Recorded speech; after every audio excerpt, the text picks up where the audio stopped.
महापालिकेत आमची मीटिंग होती.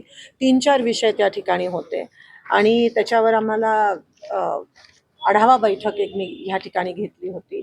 पण आता तुमच्या समोर पण काय बोलू, कारण का काही शब्दच राहिले नाही आहेत. एवढं ह्या ठिकाणी महापालिका हे भ्रष्टाचाराचं केंद्र झाल्यास आढळत आहे आम्हाला.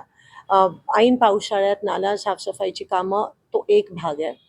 दुसरी सर्वात महत्त्वाची गोष्ट ते नाल्यांचं काम, कन्स्ट्रक्शनचं काम होतं. त्याच्यात पण जो कॉन्ट्रॅक्टर आहे त्यांनी खूप मोठा भ्रष्टाचार केला आणि त्यालाच पुन्हा पुन्हा काम दिलं जात आहे.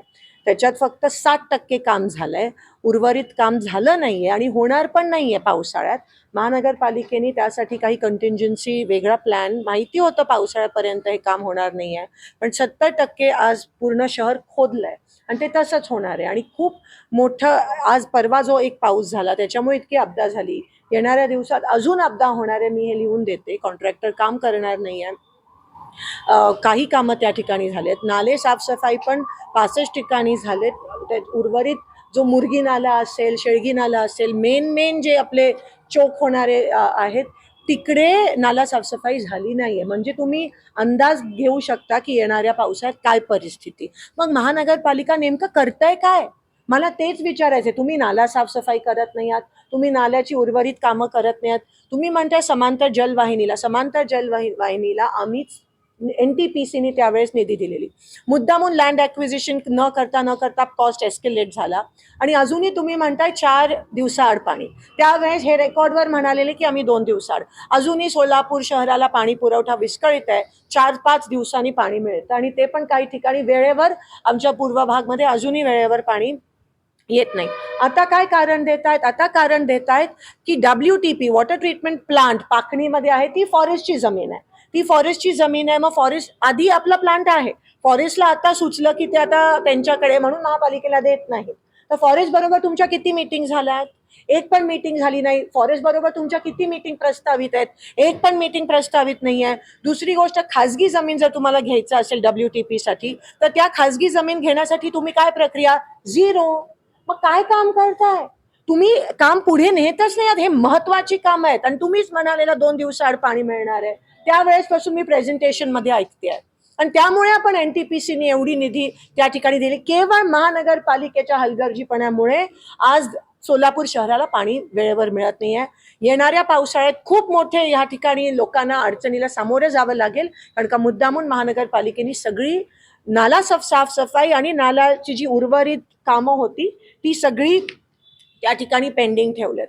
आपला आसरा पूल असेल आणि मर्याई चौकचा पूल असेल, ती पण कामं आपल्याला वेळेत होताना दिसत नाहीये. आज DRM म्हणजे रेल्वेचे अधिकारी होते, NHAIचे होते, नॅशनल हायवेचे अधिकारी आणि महानगरपालिके, तिघांमध्ये ताळमेळ दिसत नाहीये. ह्याची NOC इकडून राहिले, त्याचं QAP तिकडून राहिलंय, त्याचं WQAP राहिलंय, ट्री कटिंग राहिलंय, मेथड स्टेटमेंट, असे शब्द वापरतात आणि ताळमेळ नाही. कोणालाच माहित नाही. ह्यांच्या जॉईंट मीटिंग होतच नाहीत आणि म्हणून ह्या दोन्ही पुलांची कामं कधी होणार आहेत हे आपण अंदाज पण नाही घेऊ शकत. त्याच्यामुळे पूर्ण सोलापूर शहराची लाईफलाईन कोसळली आहे, कारण का तिकडे पूर्ण ट्रॅफिक जॅम होतोय आपल्याला रामवाडीपासून आणि तिकडे अनमॅन्ड आहे, एक पण पोलीस तिकडे नसतो आणि पुन्हा एकदा नागरिकांना या अडचणींना सामोरे जावं लागेल. मग तुम्ही कोणती विकास कामं करताय? महापालिकेकडून होतंय तरी काय नेमकं? ही जर 4-5 महत्वाचीच कामं प्रलंबित असतील तर. त्यानंतर आम्ही शुभ्रा आर्ट गॅलरी, आपली सोलापूरची वास्तू तुम्हाला माहिती आहे, त्यासाठी स्पेशल निधी आणलेली. मुद्दामून ते काम ठराविक लोकांनी आणलं होतं म्हणून ते काम थांबवलं. त्याची निधी लॅप झाली. मुदतवाढीसाठी एक पण पत्र महापालिकेकडून गेलं नाही. एकाची निधी लॅप झाली, एकाची निधी अजूनही आहे. 3 कोटी पडून आहे. सेटलमेंटचं ग्राउंड आपण विकसित करणार होतो. सेटलमेंटमध्ये राहणारी बरीच मुलं ही पोलीस भरतीसाठी जातात. आपण तिथे छान ग्राउंड विकसित करण्यासाठी निधी आलेला. 3 कोटी निधी अजून प्रलंबित आहे. मुदतवाढीचं पत्र महापालिकेने अजूनही महाराष्ट्र गव्हर्नमेंटला, महाराष्ट्र शासनाला पाठवलं नाहीये. जाणून बुजून ते काम अडवलंय. तेलगू भवनचं काम, त्याच्यासाठी पण कोट्यावधी त्या ठिकाणी, लाखो निधी त्या ठिकाणी मी आणलेली. एक सिंपल NOC कलेक्टरचं ह्या लोकांना 2 वर्ष लागले घ्यायला.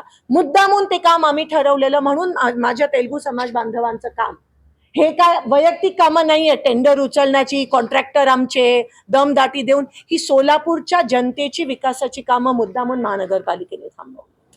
ती खास आम्ही आली. बरं चला, नगरोत्थान पण तुम्हाला माहितीये, नगरोत्थानचे फक्त 250 कोटी प्रस्तावित होते, फक्त 80 कोटी आले आणि 250 कोटी येणार नाही. महाराष्ट्र शासनाकडून ह्यांना ठोस उत्तरं मिळत नाहीयेत. VCs मध्ये चीफ सेक्रेटरीला पण सांगण्यात आलं, ठोस उत्तरं नाहीयेत, कारण का ते पैसे कुठे वळवलेत हे तुम्हाला सगळ्यांना माहिती आहे. आणि नगरोत्थानची कामं, आणि मी आता विचारलं अधिकाऱ्यांना की नगरोत्थानचे उर्वरित पैसे आले नाहीत तर त्याचा काय इम्पॅक्ट होईल सोलापूर शहरावर. सगळं त्या ठिकाणी ड्रेनेजची कामं हद्दवाढीची आणि सोलापूर शहराची विस्कळीत होणार आहेत. कॉलेरा सारखी परिस्थिती पुन्हा एकदा आपल्या सोलापुरात उद्भवली तर मला आश्चर्य वाटणार नाही ह्यांच्या हलगर्जीपणामुळे. आणि महाराष्ट्र गव्हर्नमेंट जे त्यांनी सांगितलेलं, जे वचन दिलेलं की नगरोत्थान अतिशय महत्वाची योजना होती त्यावेळेस, या नगरोत्थानसाठी उर्वरित जी 200 कोटी निधी प्राप्त आहे ती मिळणार आपल्याला नाही आहे. आणि पुन्हा एकदा आपल्या लोकांना, भारताच्या नागरिकांना, सोलापूरच्या लोकांना हे शासन आणि हे प्रशासन वेठीस धरत आहे. अनेकांची घरं जात आहेत असंही बोललं जातं, अशा तक्रारी. मी तुम्हाला सांगते ना, आज लोकांना केंद्रबिंदू मानून शासन काम करत नाही आहे. स्वतः स्वार्थासाठी, स्वार्थ केंद्रबिंदू आहे, त्यासाठी हे लोक काम करतायत. लोक केंद्रबिंदू राहिली नाही आहेत, लोकशाही टिकत नाही आहे, विकासाची कामं ह्या ठिकाणी होत नाही. विकास ह्या सत्ताधाऱ्यांचा होतोय आणि अधिकाऱ्यांचा. प्रशासनामध्ये राजकारणाचा हस्तक्षेप वाढलाय असं वाटतं. 100% वाढलाय आणि दबावाचं राजकारण ह्या ठिकाणी होतं. हस्तक्षेप वाढलाय. स्वार्थासाठी कोणती कामं झाली पाहिजेत, इलेक्शन पुरती, सत्तेपुरती कोणती कामं झाली पाहिजेत, पण रोजच्या जगण्याची जी कामं असतात, पावसामुळे असेल, नाला साफसफाई असेल, रस्ता असेल, ब्रिज असतील, पाणी असेल, ही कामं सगळी मुद्दामून थांबवली गेल्यात आणि ह्याच्याकडे कोणीही लक्ष देत नाही. डिलिमिटेशनच्या बाबतीत डिलिमिटेशन मग विषयांतर होतं. आज फोकस ओके बेस्ट. वेगळं.